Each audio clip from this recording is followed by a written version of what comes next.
All right, everyone. Welcome back to Sports Flow with BK and Speaks. We're moving in the off season here with the Detroit Lions. We wanted to hop on here quick and give you guys a little bit of an analysis on what we did in free agency with Lots of great additions. lots of great additions out of the gates, and with free agency starting this week, it's quite a prevalent time to Exciting get this stuff, baby. talk about here. So we're looking at the first edition, and it doesn't get much bigger than this one speaks. DJ Reader from the Cincinnati Bengals coming over to us, probably a top 10 Absolutely. defensive tackle in the league here. We get him on a 2-year, $27.25 million deal, Great $9 deal. million guaranteed. You have to love this addition. Oh, I love it, man. He has Super Bowl experience. He is going to unlock the potential of Aiden Hutchinson that just much more. I mean, look what he did for Trey Henderson, there in Cincinnati. He helped him get 17.5 sacks last year. I mean, he's going to open up a tremendous amount of stuff with our defensive line. This is just a crazy signing. Yeah, I mean, I think that's the effect that I'm most excited about. Like, Reader himself is a great run stopper. We already had the number one run defense in the league last year. Reader steps in. He immediately improves that. It's going to be almost impossible to be able to run the football here on the Lions. And you talk about him elevating the players around him. Aleem McNeil. Probably another top 10 defensive tackle here in the league. They're going to be a problem. Those two in the middle is an absolute problem. Might be the best combination there in the NFL. Yeah. And you get those two next to each other. McNeil soaked a lot of double teams last year. He probably will not face as many of those this year with playing alongside Reader. And then the other guy you got to look at here is Hutch. Dude, Hutch, I'm making a case. I think he's going to be Defensive Player of the Year with this Reader signing. With him and McNeil, it's just going to elevate everything, and Hutch is going to be having some one-on-ones and going to be having some fun. Yeah, I mean, the dude is an absolute animal when he gets it going with his size, his bend, his intensity, his moves. I mean, the way that he can get to the passer with him being able, relentless. Yeah, just absolutely relentless. It's the dog. And with him not getting double teamed and the attention that he was getting in his pass rushes last year, I mean, you have to be optimistic about what he can do. Yeah, I got him down for a 17 sack season. I mean, that's going to be a high end number. Yeah. Obviously, TJ Watt will be up there like he always is. He will. But I mean, that's going to be a large number in the league, and I don't think it's unrealistic to say that. That's what Reader brings. I mean, 1 sack a game for Hutch is very realistic. Yeah, no, I totally agree. I mean, we have some, injury concerns with Reader, but I loved how he came out and said, he could just feel it in the atmosphere when he got there. He was excited to be here. He didn't want to leave. He wants to play with this group. He can feel the culture changing, and he knows big things are ahead, man. It was sweet to hear that, man. Yeah, you gotta love the fact that these players are seeing just how built this culture is. Yeah, they want to be a part of it. Dan Campbell's a great coach to be around to do it, and Holmes, baby. And let's be frank about it. We pulled DJ Reader away from Cincinnati. This is not a guy that Cincinnati wanted to have leave their building. Yeah, this is a team captain of Cincinnati's team last year. This is going to be a great locker room presence for us. Yeah, this is big to get this guy in here. I think it's a great leadership role where he can help bring up some of our young defensive ends too. Josh Pascal obviously is a name there, still very young and developing, and then Levi Owuzurike is the other name too. He really hasn't young been healthy. Defensive tackle. He can learn and grow from Reader. This is huge because now that can elevate his game. We already have McNeil, like you mentioned. I mean, we're going to be a force to be reckoned with. But you talked about like leadership and captains, and we got to talk about the two biggest signings we didn't even mention: Holmes and Dan Campbell getting the extensions. Yeah, till 2027. That's huge. Keep the infrastructure in place, and let's keep this thing together. Yeah, let's make a run at it. Yeah, and then let's talk about Hutch's new running mate, shall we? Marcus Davenport, huge signing. I love this one. Yeah, I mean, the guy is a freak athlete on the outside. Wasn't healthy last year. Really hasn't been healthy the last couple of years. Been jumping around. Went from New Orleans to Minnesota this year in a trade. Yeah. And we get him to come in on a pretty good deal here. Yeah. 1 year, $6.5 million. Can get up to $10.5 million in incentives. But that's a very good price tag for a guy who can give you a starting pass rush on the other side of Hutch here. Yeah. I mean, Davenport's an improvement, and he's going to push forward James Houston and keep that pressure off of Houston this year. He's going to to be a compete. start. He's going to compete, like you said, starting. He's going to push to be starting, and he's going to be pushing James Houston. And I think this is the best for our team that we did this, because we're going to get the best out of James Houston. And it's going to be a battle to see who's going to start. But I wouldn't be surprised if it was Davenport. He has that much potential. Yeah, absolutely. And especially in Aaron Glenn's system. Yeah. I mean, he had 10 sacks in Aaron Glenn's defense. He thrived in New Orleans. Yeah, when Glenn was coaching that defense, and he saw what Anzalone did when Anzalone came over to the Lions from the Saints. He really started to unlock his game. Did he ever? So, I mean you see that. And speaking of Anzalone, you got to love his comments after the Reader signing. Yep. He's like, I'm going to tell you what, the guys you want leading you off the bus are Hutch, That was awesome. The Dream, Reader, and Davenport. That he was said, awesome by these Thor. dudes are some big, big dogs. Yeah, they and are. I cannot wait to play behind them and play in this run defense. When our run defense was already number one in the league, and we add a guy like Reader and now Marcus Davenport, we have things to be excited about. We are getting better. In groups that we needed to get better. Yeah, exactly. These aren't dumb signings. These aren't, huge flashy signings. This is the right signings. Yeah, really focusing on the defensive line, which we needed to do. Yeah. I mean, the pass rush wasn't there to the level that we needed it to be. The run defense was there last year, and they made a significant improvement with these two additions. And I'm loving what the expectation is here going into next season. Yeah, and you talk about things we needed to improve upon. What did we need to improve upon more than anything? And that was our cornerback play. And then, Holmes goes out and makes a G move going after Carlton Davis. Might be the best corner that we could have went after, a cheaper price than Snead. And it was a great deal. BK, how good of a deal was this? Talk about it. I mean, you're looking at it here, and people are like, well, the Lions gave up a third-round pick to get him. That's kind of a heavy price tag at this point in the league. It was a need, huge need for us. Absolutely, and this guy's a QB1 or a cornerback one here. Immediately. I mean, he can shut down half the field. He's that good. And the Lions look at the deal, and they feel like they had a pretty good deal in place here with Tampa, where the Lions get back Carlton Davis. Yep. They get back the 2024 sixth-round pick that Tampa Bay had over there. That was the 200th overall pick. Yep. So we're picking 200 here in the draft. Love it. 2025 sixth-round pick with it. And what we ended up giving up, I mean, people are, getting a little mad about it, but you look at it, we give up a third-round pick, which ends up being the 92nd overall. Yeah. So we really moved back 108 spots in the draft. And you're talking about getting a cornerback one here who can lock down half the field. Jamar Chase comes out, one of the best receivers in the league, comes out and says Carlton Davis is the best corner that I've faced one-on-one in the league. Yeah, I mean, this guy did. That's huge props. Chase is no slouch. So let's remind everyone that he's one of the best in the game. For him to say that is awesome. It's just, he is that good. He came out and said when he's here, I shut people down one field. That's what I do. He's that guy. Yeah, put me on your number one. It's not going to matter. Yeah. And then we talk about the experience, too. Yeah. And this is the other side. Super Bowl experience. Super Bowl experience again. Good locker room guy. You're talking Loves about football. Yep, talking about guys who have been there, man. Yep. This is just exactly what we needed to do. And then going back on, people getting up in arms about this third round pick.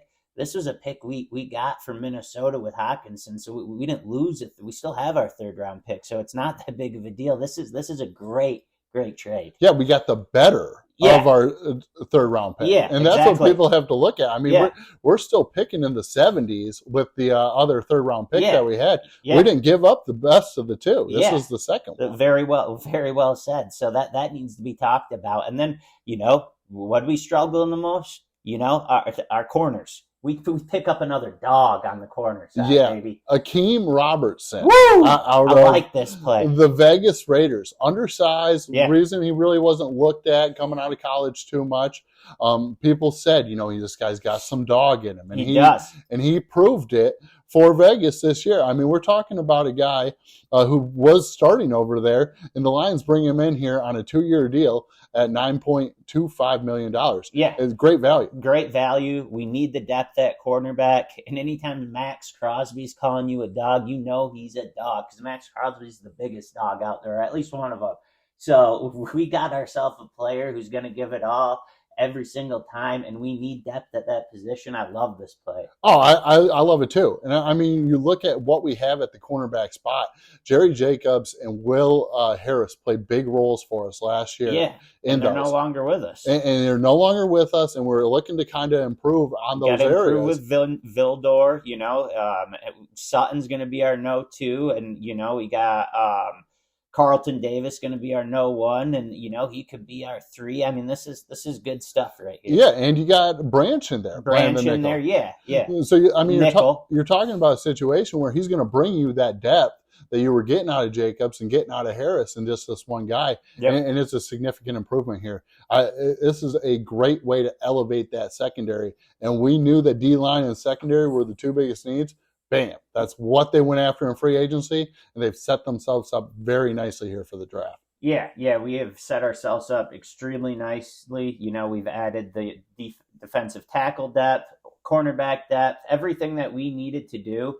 We've added, and it's just been amazing. I mean, with all that said, there's obviously going to be some losses that happen too. That's just how free agency goes.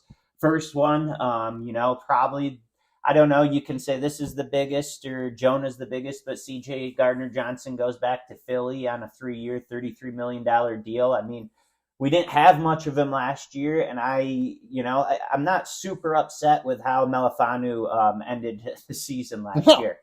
No. I mean, I think Melifonwu was younger, and I think he's going to be better. So, I mean, I think we're okay. Yeah, I think we're in a spot where, he gets a 3-year, $33 million deal from Philly. Yeah. We're not going to spend $11 million on a guy who's a rotational piece there. Yeah. When you're talking about it, you mentioned it, Melifonwu stepped into that role when Gardner-Johnson went down last year and played outstanding. Thrived. So you see this guy as a piece going forward as he's younger than Gardner-Johnson is. He's going to be the starting role there. And then you also look at the other side, and Kirby Joseph basically leads our team in picks every year. Yep, holding it down, baby. And you have him at the other safety spot. It's really not a huge need there. No. And good for Gardner-Johnson. Go get your money. Yeah. You just don't trash the Lions on your way out. Yeah, and we'll see you in the playoffs. Yeah, we'll see you because you can't do that. Us Lions fans, we don't forget. So, hope it's sweeter in Philly the second time around, bud. Yeah. I mean, go chase it over there with those guys. We'll be still chasing it here. And then I kind of mentioned this. This is kind of a big loss, Jonah Jackson. But we're not going to overpay for Jonah. I mean, there's injury concerns with him. I don't remember the last time he's played a whole season. He's a stud when he's in there, especially in the run blocking. But I mean, $34 million guaranteed. That's steep, man. Yeah, 3 years, $51 million, 34 guaranteed to go to the LA Rams. I get why he does this. I heard the Lions number with Jonah was around 13 to 14 million. Yeah, and I'm sure it wasn't that guaranteed number that the LA Rams offered him. And when you look at that, I mean, I'm happy for him though. Yeah, I'm happy for him to get his money too, but it was just not realistic for the Lions to throw that type of cap at him where they have other priorities that are coming up here. When you're talking McNeil, you're talking Hutch, you're talking St. Brown, you're talking we got Sewell. A lot of internal things that we have to figure out. At Sewell, like you mentioned, he's going to be big bucks. So, Jonah, we love you. Have fun playing with Staffy again. But, financially, it just didn't make sense. No. It was time to move on for both parties. Good for him. I'm glad he got his money. Yeah, and then I think we just got our answer. The news coming in today, are we going to re-sign Reynolds? Me and you have talked. We think the price tag's a bit too high for him, and we made a great signing today, didn't we? Yeah, and, I mean, you talk about the price tag with Reynolds. I'm hearing it's around $6 million a year. It's a little steep for what the Lions are looking to do with their wide receiver spot. Yep. You already got St. Brown in place. You got Jamison Williams in place. Cleve Freeman's still over there. Mm-hmm. You still need that big body outside receiver guy, which was kind of what Reynolds fit for us. $6 million is just probably too much for us to invest there. We end up re-signing Donovan Peoples-Jones. Love this. Had some huge clutch catches, great hands, can help us in the special teams game. And what a deal. Yeah, great value we get here, too. Hometown discount, I'm thinking. It feels like it a little bit, like a little prove-it deal for DPJ. But the deal comes in at 1 year, $2 million. Love it. I mean, it's an outstanding value here for a guy who's probably going to play a starting role for us. Yeah, starting role. And, I think that told us what we needed to know about Reynolds. You can go chase the money. He had some drops last year. I'm happy with DPJ, man. I think he's going to be great for us, especially getting a whole off season and training camp with Goff. They're going to build that chemistry, learn the playbook that much more with Ben Johnson. I think he's really going to thrive. Yeah, and I think you got to look at the juice too on the outside, man. Yeah, because you're talking about a situation where DPJ, Donovan Peoples-Jones, is a lot more athletic, or I think more He's of more a complete. game breaker than Josh Reynolds is. Yeah, and once he gets the ball in his hands, I mean, he can take it to the house. So at any given time, he has that speed, physicality. He has that big play ability. gives us a little bit more there than I think Reynolds did. I agree. But we will miss Reynolds. I mean, we will. He was great for us this year. Yeah. No, I'm not saying I liked Reynolds. I like what he did, but financially speaking, I mean, I get what he's get the money, but it's a little bit too much for us. Yeah, it just wasn't feasible, and that's sometimes the way the business works. Yeah. But I'm telling you what, man, after the way we have started this free agency, the guys we've lost, the guys we've added, yeah, I'm really liking how this roster is shaping out right now. As am I. And you're talking about adding playoff experience to a team that made a run this year. Everybody's kind of counting one game them away out. from the Super Bowl, man. Yeah. Everybody's kind of counting us out early on with this thing and saying, hey, our window is kind of close. I don't think that's the case. I think close. We're moving forward, and We're love getting better. Teams are getting better within our division, too. You got, the Packers made some good moves. I don't know what the hell the Vikings are doing. Who knows what the Bears are going to do, but I think we're still the top of the NFC altogether. Yeah, I mean, we're right there with Philly and Yeah. San Francisco. I still think those are the dogs that we're fighting against. Green Bay is obviously on the rise in the division, but I still think it's ours to lose. I agree. And when we're looking at, what we've done in free agency and what we're doing going into the draft here, we've knocked off a lot of these needs by taking care of some serious holes in free agency. When you're looking at it now, I mean, left guard, that's a big need now. It's the big need. Yeah, and we haven't. It's not the sexiest, but it's a need. And we haven't talked about it yet. But No. Glasgow gave us a pretty good deal there wow, too. did he ever? On man. the right guard side of things, like we talk about the money that Jonah Jackson ended up getting. Glasgow, man, he told his agent, man, I don't want to go anywhere else. He could have shopped for more money, but he told his agent to get the deal done. He loves the guys in the offensive line room. He loves the culture. He loves everything that's going on in Detroit right now, and he wanted to stay. He wants to run it back, and he knows it's special right now. Yeah, and talking about an unselfish move, man. just talks about What the a culture. Suave, dude, that I loved it, man. Yeah, he just was committed to the team, committed to this process, and you love to see it. So, I mean, you got to get a guy on the other side of, obviously, him there at the left guard spot. And there's going to be plenty of options here in the draft. I've heard the offensive line class coming out of college this year is the best that they've seen in the last 10 years. So it talks about the depth, where we could potentially go there. But when you got all the pieces, too, in the offensive line built around you and are very stable, it's pretty easy for a guy to step into that role, even as a rookie, and be ready to go because the responsibility. And I love staying young at that, position group at our offensive line. We don't know what we're going to do with Decker after this offseason. Penny's young, and Glasgow's, 30 or 31. So get him for 3 years. Yeah. So, getting an offensive lineman makes a lot of sense here. Yeah, absolutely. You sure up what your strength is. Continue to build on it. I think, that's going to be one of the top picks that we're going to have. Cornerback depth is obviously something that we're going to look into, too. Yes. I know absolutely. we've addressed it in the offseason. But we can add more. Yeah.